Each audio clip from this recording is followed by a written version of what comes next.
These are the 4 biggest things that cause practitioners to fail. We call them the 4 Ps. The first one is procrastination. This is usually the fear of whatever you do and put out into the world isn't going to be good enough. And the way to manage that accordingly is to actually manage the workload, what you're thinking in your head.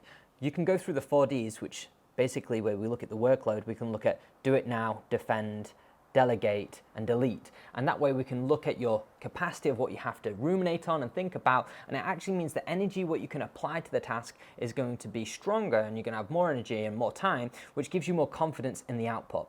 Now the second P is people pleasing. Most people, when they're people pleasers, have to give themselves away at the expense of their own needs in order to feel a sense of self-worth.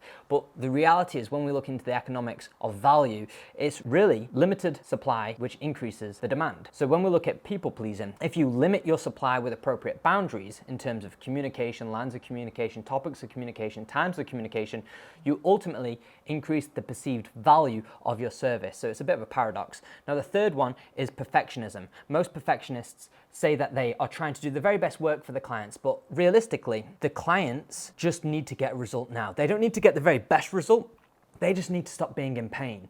Ultimately, perfectionism is more about the individual themselves than the work what they produce, because the work what they produce is giving them a sense of internal gratification. Now, the other thing with perfectionism is that it's a man-made ideology.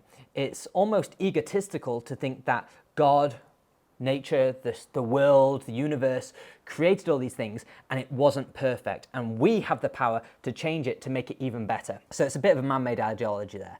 Now the fourth one is imposter syndrome, and imposter syndrome is really a growth marker. We actually want to feel imposter syndrome on an annual basis, and if you don't, it can show that you're actually probably playing a little bit too small and you're holding yourself back. So realistically, when you feel imposter syndrome, it's an indication that you're about to step into a new identity that you're not familiar with, and if that's aligned with your goals and your values, then it could be a good sign.